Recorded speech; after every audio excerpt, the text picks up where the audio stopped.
I'm Chelsea. And I'm Jenny. And this is Death and Gardening.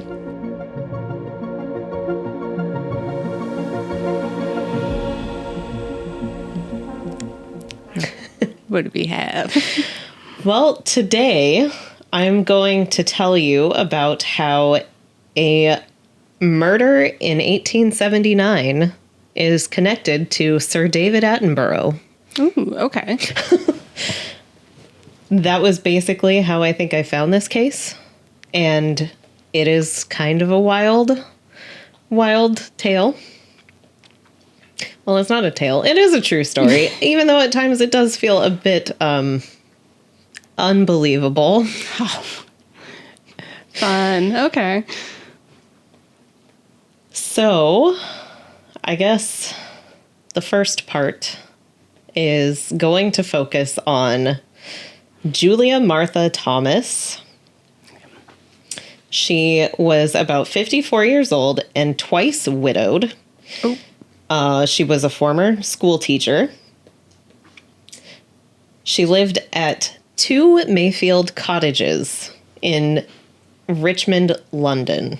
And 2 is in the address, like house number. Oh, okay. It was like 2 separate cottages? Right. All right. Yeah.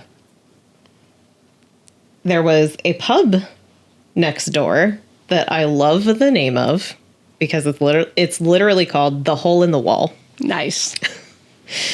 And this is all in 1879 so far. Okay.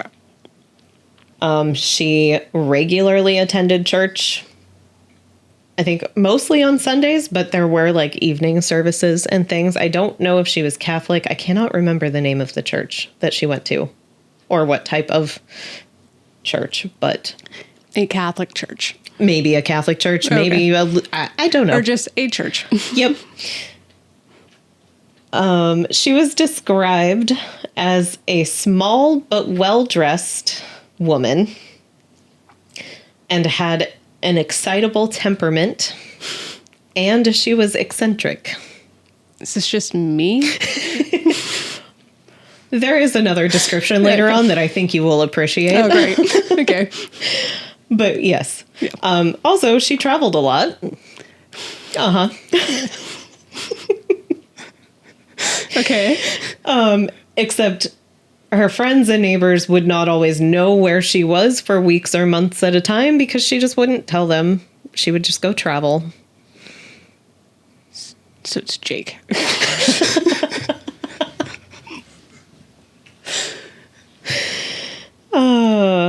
Yeah.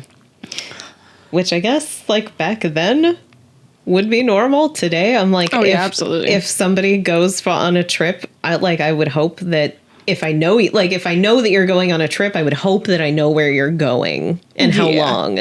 I mean, to be fair, if I didn't have to ask for a dog sitter, I would probably be gone most weekends and just be like, all right, bye. I'll see you when I get back on Sunday.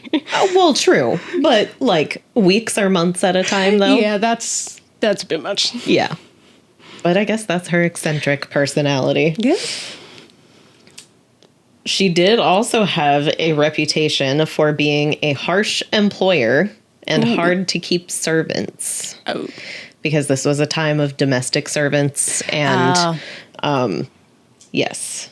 Okay. And there is a quote from a book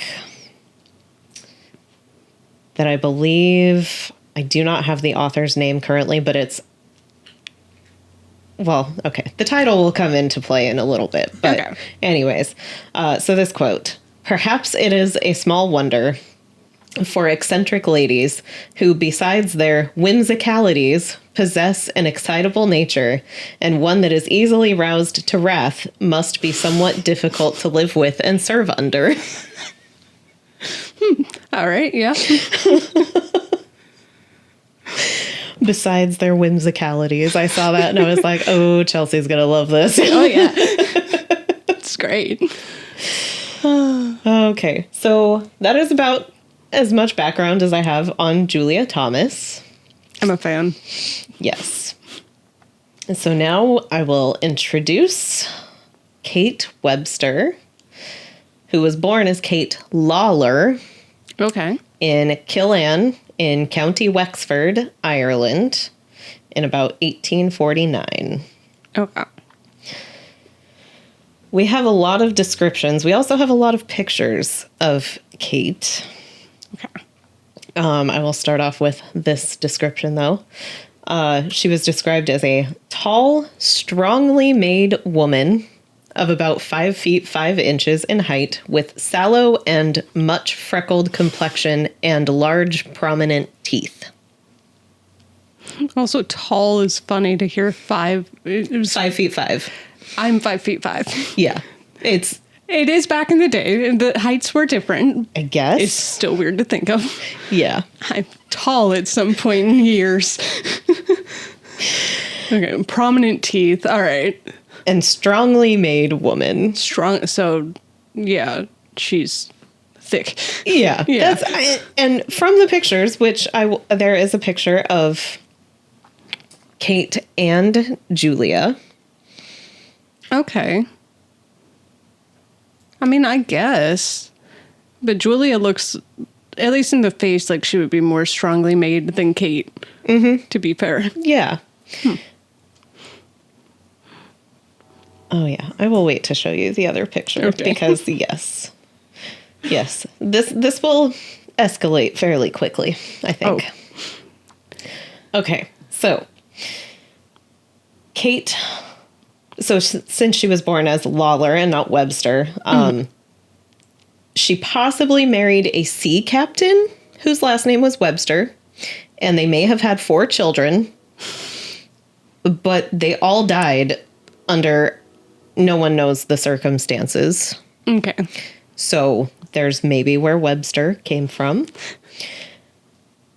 So she might have been married and might have had 4 children. Yes. But nobody knows. At a very young age, because she would have been about 15 at that point. Okay. So that's where... Back in the day is also...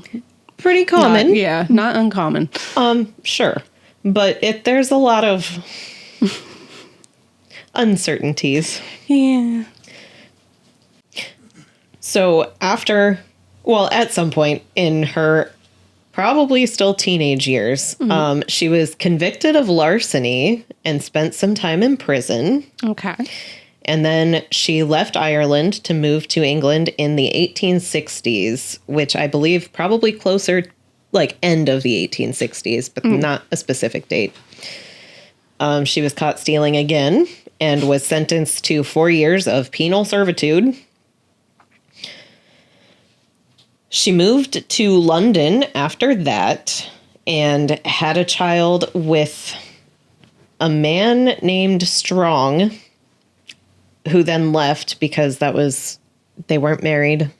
She had his child, and he's like, I'm out. Yeah, bye. Yeah. I don't want the responsibility for this. Yeah. But this child is confirmed, though, at least? Yes. Okay. Yes. But also, the father's name changes a few times.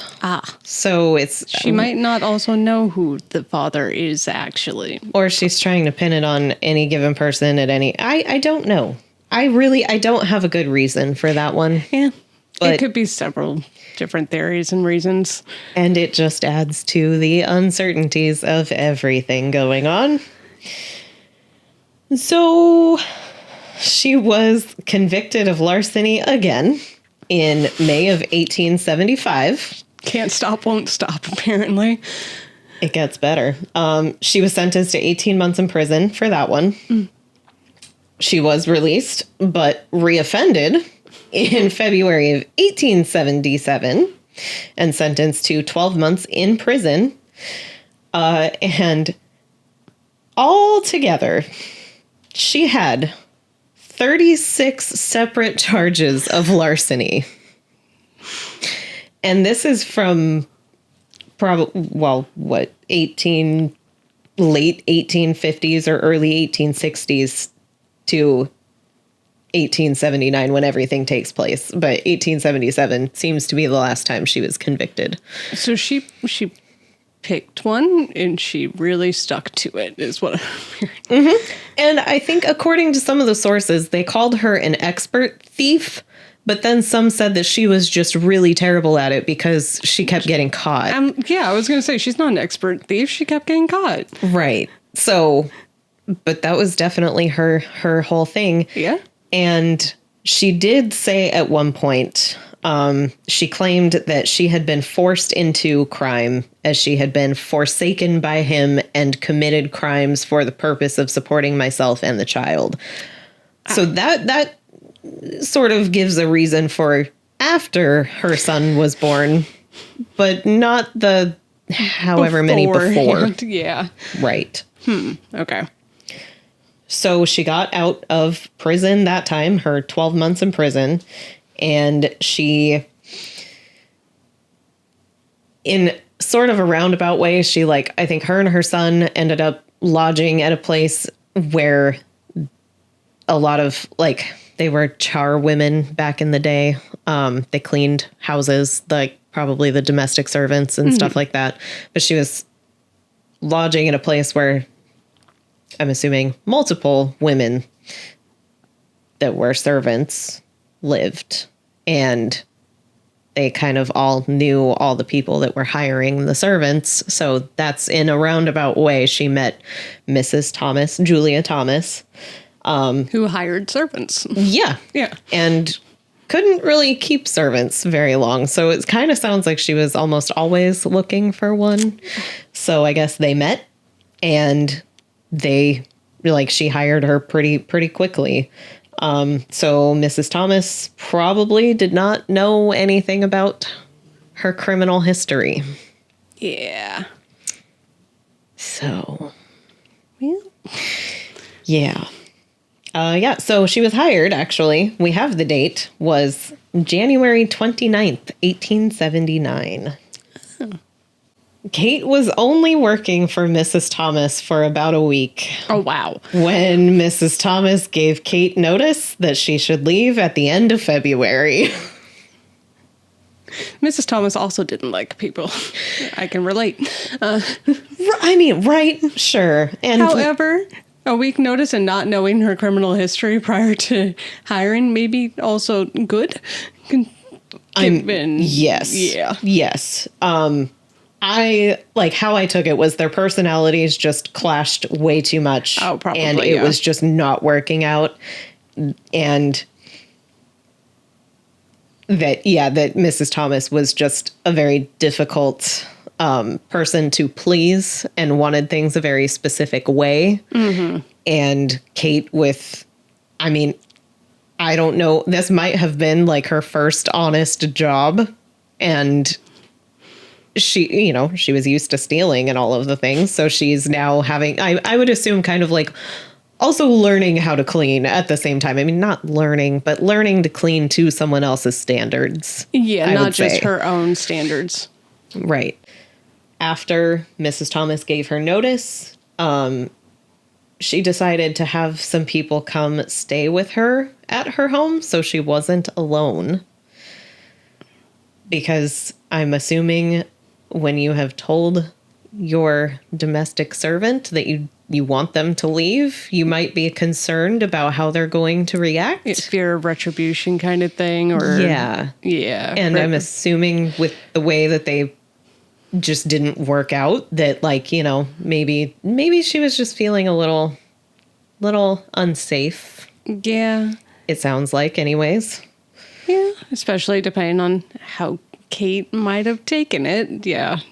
Yeah. And she is from Ireland, and not to use that whole thing, but that was definitely noted in the sources. Back in the day. It was, they definitely had a wilder reputation, and tempers flew a little bit. Yeah. So that was noted. So she did have a woman and her daughter come stay with her for 2 weeks. And I think they left right before the end of February. And the day that Kate was supposed to leave, she asked Mrs. Thomas if she could stay just a few more days. And Mrs. Thomas agreed. She was supposed to leave on a Friday and asked to stay until Monday. And I did read that there was something about Catholics, like from Ireland. There was like I don't know if it was a superstition, but something about making like big life changes on a Friday was like a bad omen, like not a bad omen, but like not a good thing. Yeah. You don't do it on a Friday. Avoid doing it. Yeah. Something about like a new journey in life. And I was like, well, yeah, you get fired from your job and you're supposed to leave on a Friday. I'd probably ask if I could stay the weekend too. Yeah. So Mrs. Thomas agreed, and no one was staying at the house with them that weekend. Okay, so Saturday, Kate went to the pub. I believe it was the Hole in the Wall because it was right there. And returned to Mrs. Thomas's house very late. Mrs. Thomas was dressed for church. This was for evening service, and she was a little upset that her servant did not come home in time for her to go to church.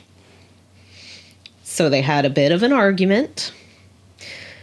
But Mrs. Thomas went to church. She was a little late. Witnesses say that they saw Mrs. Thomas at the church and that she was agitated and anxious.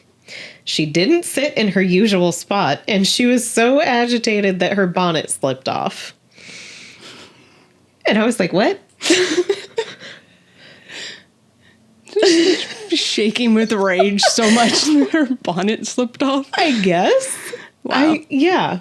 So their argument must have been really frazzling. Yeah. Yeah. Okay. So we do have a quote from Kate about what took place after Mrs. Thomas came home from church. Oh. So not the initial argument, but after she's returned home. Yes. Okay. Yes. Kate says, upon her return from church, before her usual hour, Mrs. Thomas came in and went upstairs.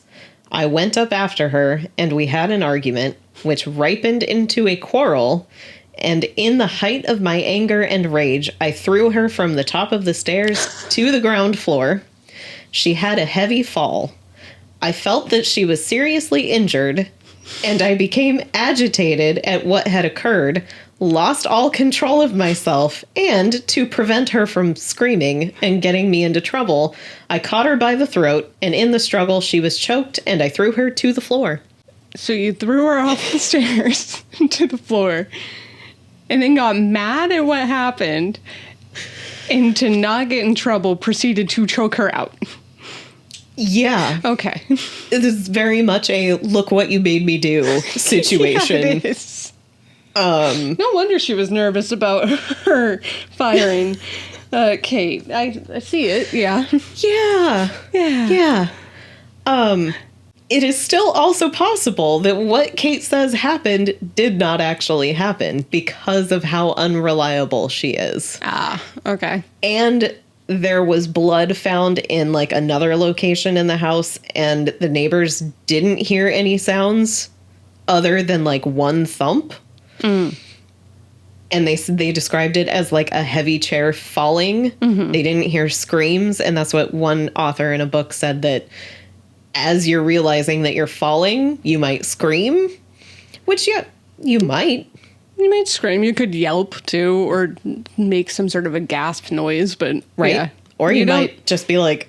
Yeah, you might not necessarily make any noise. I am a freeze kind of person. Yeah. I don't know that I would make noise. I'd probably make and that's about it. Right? Yeah. So, but I do... That's one of the reasons that I love like old stories that have such good like records or whatever, because hearing it from Kate's perspective and just that entire thing, I was just like, that is wild.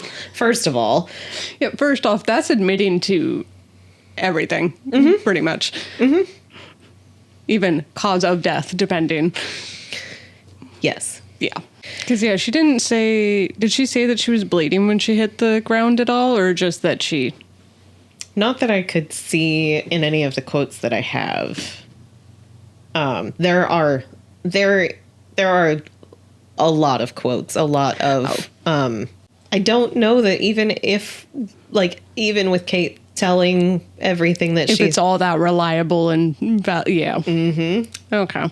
Kate then dismembered Mrs. Thomas's body and boiled her body parts. Like self-admitted? Oh yeah. Oh god. Okay. Oh, this is verified. Yes. Huh. This part is true. Okay, so Miss Thomas is dead. Oh yes, she is very, very much dead. Unfortunately, because yeah.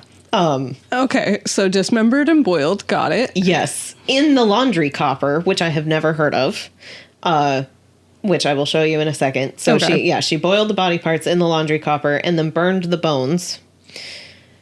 So this is the laundry copper. So it has a fire under here and a copper pot on top, and it's usually encased in bricks and things, so they can boil. So they can do hot laundry washes and stuff like that. Yeah. Yes. Okay. Yeah, that's just how it was back then. That checks out. And probably the grossest part. I mean, this is all not good. It's a lot. What's grosser? She eat it? No. Oh, okay. There's a bit of a Sweeney Todd-ish rumor. Okay. This was not verified, but I had to include it, even though it's gross, because it's so wild. And how do you? I don't know where it would come from, other than people talk and gossip. So she didn't eat it. So the rumor was that she gave the fat drippings to the neighbors. Ew. Okay. Because I was like, well, how would that even happen? Like, what? But she boiled the body parts. So the drippings. So there would be. Mm-hmm. Yeah. What did she say? It was like bacon fat or something? Ugh. There was like one source said that she offered it to the pub to use. And I was like, oh my gosh. Wow. Yeah. So gross, but yeah, yeah. So she then placed Mrs. Thomas's remains in a bag and a box and basically just threw them in the River Thames. Oh.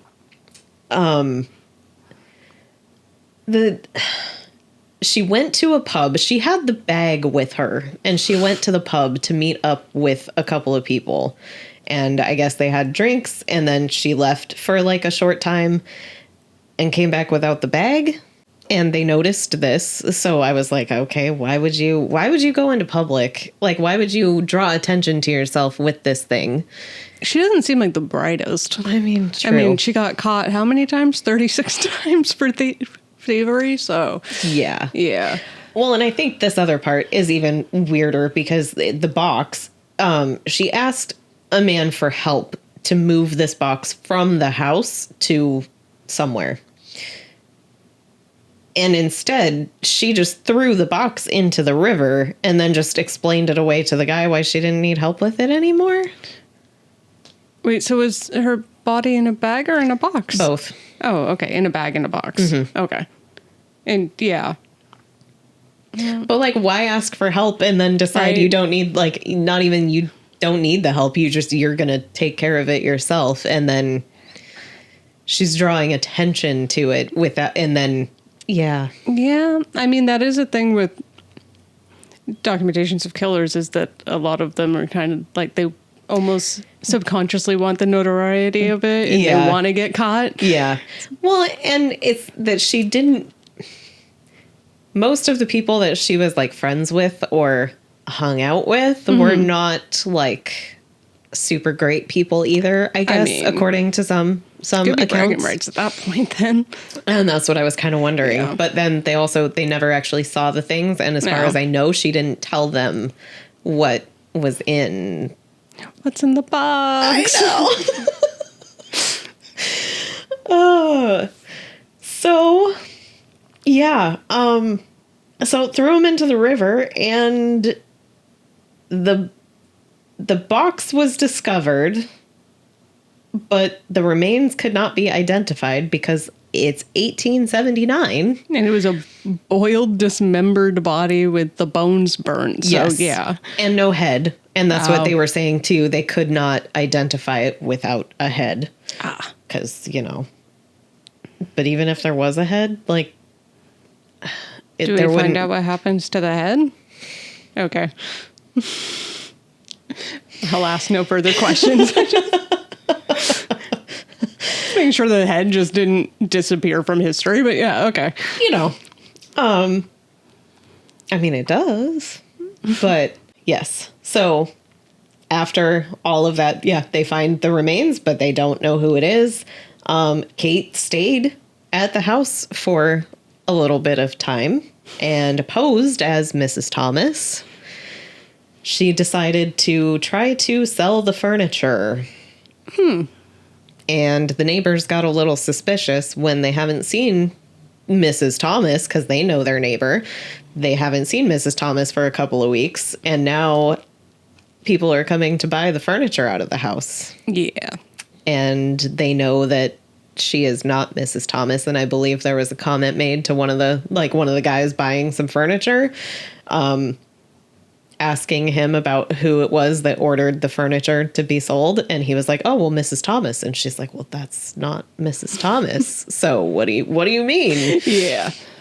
So Kate realized their suspicions and fled back home to Ireland with her son. Police were eventually called and searched the home. They found bloodstains and burned finger bones. Oh. And, Kate was found by Scotland Yard and returned to London. It seemed like there was a little bit of actually having to hunt her down. I mean, probably. It's also the 1800s, so. I think there was a source that said something about her when they searched the house, they found a letter with her address in Ireland on it. That's just unfortunate. But I don't think it was actually the address she was found at. She was found at her uncle's farm or something like that. Still gave him Ireland. Yeah. Yeah. Yeah. With her in custody, they set her for trial, which was either June 30th or July 2nd in 1879. Okay. At the Old Bailey, which is the Central Criminal Court for England and Wales, but it's just referred to as the Old Bailey.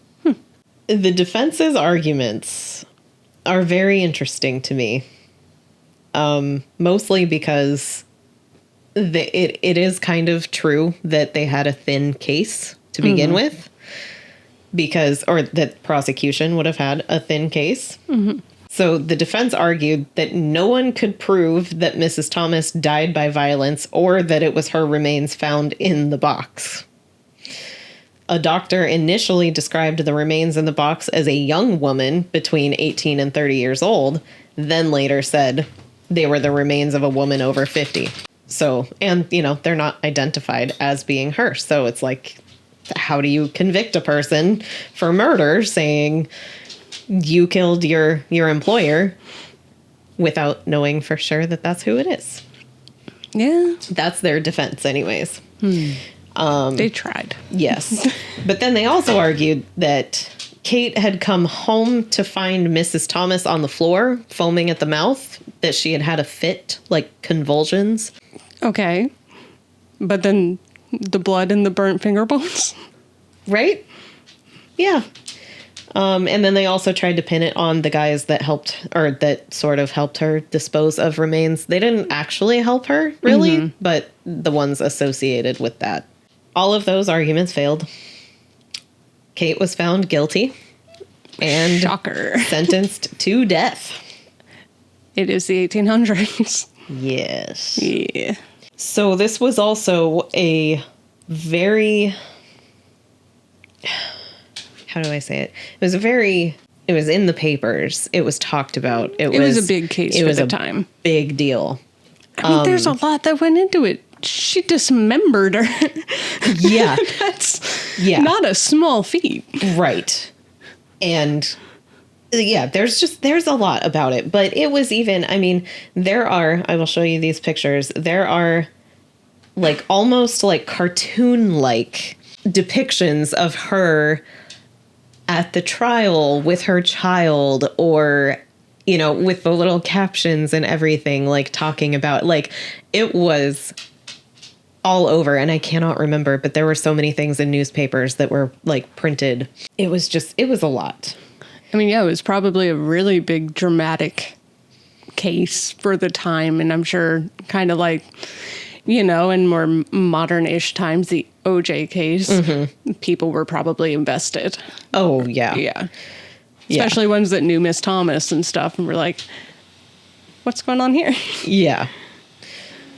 It was also a big enough deal that a wax figure was made of her and put on display by the Madame Tussauds, except not her, because she had already died at this point. But it was like her still, like her, the whole Madame Tussauds thing was a thing. And that's who. That's crazy. So there is a picture. Ooh.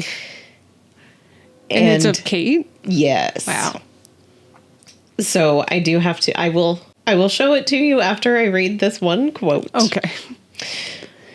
So this is just, it's the author of The Trial of Kate Webster from 1925. And it's the author's perspective. So that's, yes, okay. From the very first, she seems to have inspired Mrs. Thomas with fear. I can well understand that as I gaze at her effigy in the Chamber of Horrors. One wonders, too, how anyone but a lunatic or a person with sightless eyes could have engaged a woman with such a face. And that is the wax figure. Okay, so first off, she looks like the actor from oh no, I can't remember his name, but he keeps being cast for serial killers in roles. I cannot remember his name for the life of me, but that's who she looks like, which is crazy. But also, yeah, no, I understand the quote. Yeah. I'm going to look up who that is really quick while you continue reading. Right? Yeah, there's definitely, I mean, it's an unsettling image. Yeah. She also, after being found guilty, she wrote a lengthy confession on July 10th. And it sort of details her life and her crimes. And she was hoping that it would spare her the death sentence. Evan Peters. Oh, yep. Oh, you are right. Yeah. Yeah. It's a little uncanny. Yeah. And kind of wild, but That's freaky.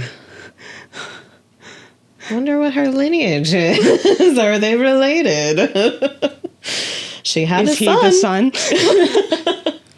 Just never aged from the 1800s. It's fine. Right. Oh, man. Yeah, so her confession that she wrote wanted to spare her from the death sentence. She ended her confession with, "These are the dying words of the unhappy and unfortunate. I murdered this woman and dismembered her and boiled her bones and gave the fat to her neighbors, but, you know, it's fine." Mm-hmm. But I'm unhappy and unfortunate. Yeah, I'm unhappy. You don't say. Yeah. I do have one quote that I will share from her confession. It's a very long confession. Like, in the book I was reading, it's probably like 3 pages long. Oh, wow. If not more. Okay. It might have been more. It's long. Is it just kind of like her also trying to explain away? Yeah. Yeah. And I did not read the whole thing because I was like, how can we trust anything that she says? That too. Yeah, even part of it was that she had used so many aliases and told so many lies that, like, most of what she says is not believed, but, like, especially the story of her sea captain husband and children, they're like, it was more likely that she had just used the name Webster as an alias to get away, like, to not get caught. That guy and her family never existed, because I'm like, right, you had 4 children at like 15 years old. Like, that's a lot even back then. Get away with back in the day. I know. Okay, so yes, so part of her confession At first, I thought her a nice old lady, and I hoped that I might be comfortable and happy with her, but I found her very trying, and she used to do many things to annoy me during my work. When I had finished my work in my rooms, she used to go over it again after me and point out places where she said I did not clean, showing evidence of a nasty spirit towards me. This sort of conduct towards me by Mrs. Thomas made me feel an ill feeling for her. Yeah, she liked things done a very particular way, and you were cleaning her house, so she's gonna do that. Yeah. Especially if she's neurotic. She's absolutely going to do that. And with a temper, oh yeah. Right. And it makes sense why both of them having the sort of tempers that they have. She had that temper. And then obviously Kate being like, well, I don't like the way she treated me. It's like, well. Yeah. That doesn't mean you dismember the woman. Right. Yeah. Okay. Yeah. So, I guess...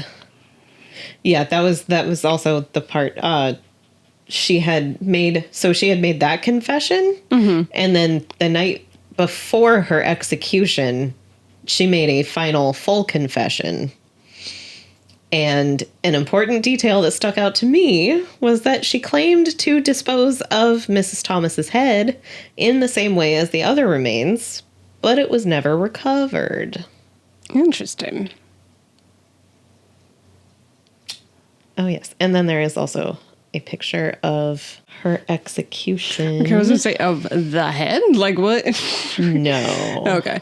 It's not of the actual execution, but it also has the executioner at the bottom there, who I have spoken about before. The one who created the short rope? The long drop? The long drop. Yeah. Yep. Mr. William Marwood. Yep. Around the same time. Uh-huh. Yeah. And that was actually really funny when I was looking at this, and I was like, I saw that she was hung at Wandsworth Prison, and I was like, in 1879? And I was like, wait, I bet it was William Marwood. And I'm like, the fact that I can recognize the executioner at this point, kind of funny. Yeah. So, yeah. She got to test his new theory. Yeah. Yeah, so she was hung July 29th, 1879. Wow.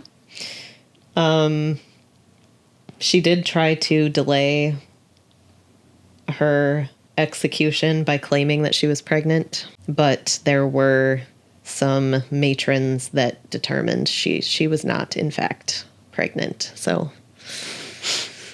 again, you cannot believe anything she says. No. I mean, even back then, though, they could have, I think it was 1800s, they probably still could have, because how they used to test pregnancy was by injecting into frogs. Oh, yeah. Yeah. Yeah. So. And it didn't really... They can really... still test it and be like, are you? Yeah. Yeah. It didn't really go into how they tested, just they just determined. And I was like, yeah. That she's lying. Mm-hmm. Yeah. Okay, so we're going to time travel real quick to October 22nd, 2010. Okay. Yeah. This is the David Attenborough connection. Mm-hmm. He owned a house near Mrs. Thomas's residence.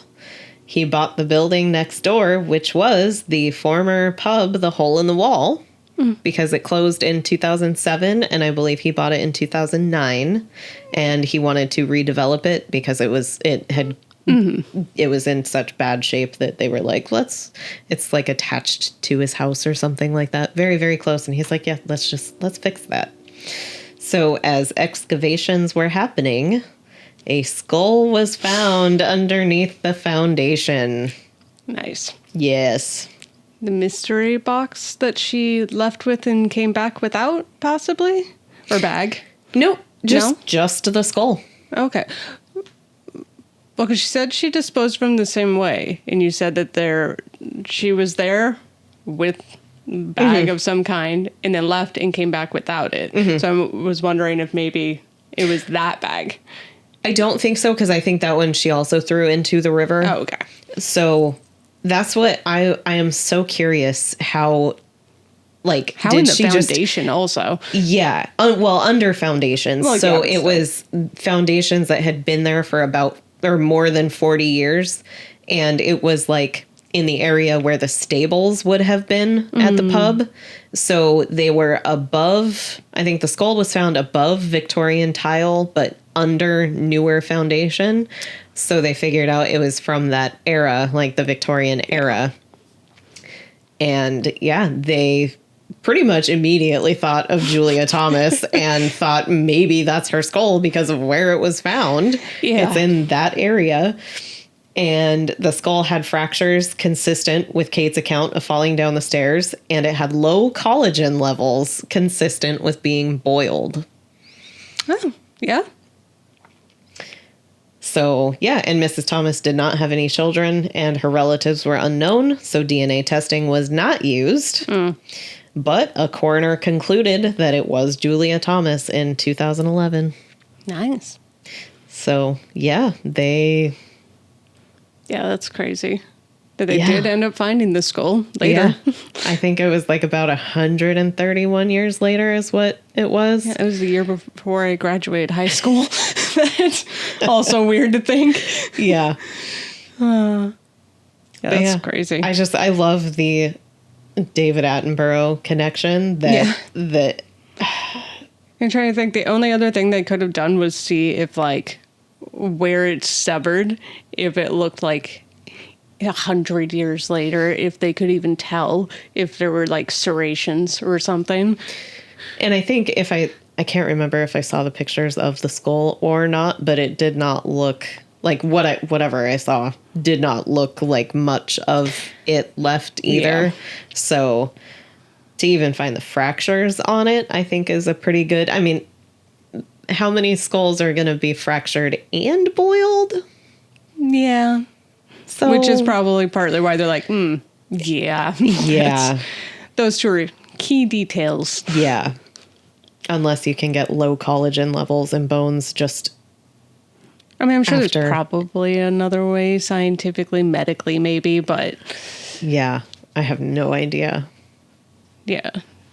The coincidence is too high up there. Mm-hmm. Yeah, especially dismiss it. in the same, like in the buildings that are connected to each other and like the same area.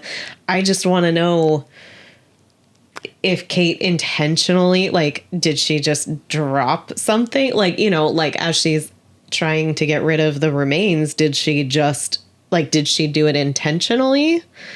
Or did she just, was it an accident? Did it just end up somewhere somehow and go unnoticed? Yeah. Or did she bury it? Because I don't know why she would pick the head. I mean, I think the head would make a statement if she was trying to... Yeah. Yeah. If any body part, the head would definitely. True. But yeah, especially if she claimed that she threw it all in the river, then she could have dropped it and not noticed. Yeah. Or she could have left it there as a statement. I don't know. Her own little secret of... Yeah, because that's kind of what I was wondering. She claimed that she did the same, you know, got rid of it the same way as everything else. Yeah, and that was her last confession too, right? Yeah. That's interesting. Yeah. Yeah. Wow. Yeah, that's crazy. Poor Miss Thomas. I know. I mean, she did sound a little like... She sounded ornery as hell. But, to be you fair. know, that's obviously never a reason to just kill someone. So No, especially not in the manner of which she did die. Yeah. Yeah. Yeah. Right? Being thrown down the stairs and then... I definitely do hope that she was fully dead before anything else started to occur. I sure hope so.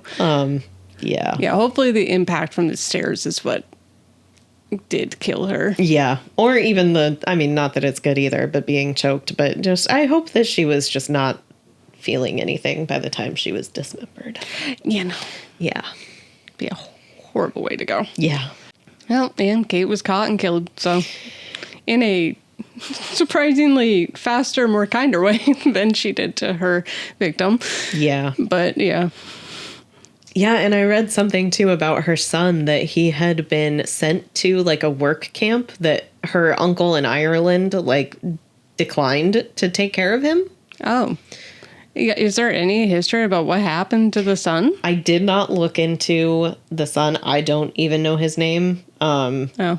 Because I mean, she could have also lied about that. Yeah. Because, yeah, I was working on a different case before I decided to do this one, and kind of decided to do this one last minute. So, well, yeah, I mean, I guess that's pretty much all I had anyways. But, yeah, I did not look into the son too much. I don't know if there's much of a record, but... I would say, and from what you've talked about with Kate, she could have forged a name or something and lied about his name and everything. So there might not be much of a record about the son. Who knows what his last name is, honestly. So... That was a wild case. You weren't kidding. And yeah, the fact that she just full on confessed to all of that. And it's like, yeah, I did this. Yeah. It's fun. Yeah. But I'm unfortunate, so that doesn't explain away. Unhappy and unfortunate. Yeah. Yeah. I hope you enjoyed the case, and we'll see what I can come up with next week. Yeah. Yeah, because I already have my next episode. Maybe something is wild. I don't know. I can only hope. And yeah, you're already set for the week after. Perfect. Yep. It will also be wild. Well, until next week, take care of yourselves, and we will catch you then. Bye. Bye.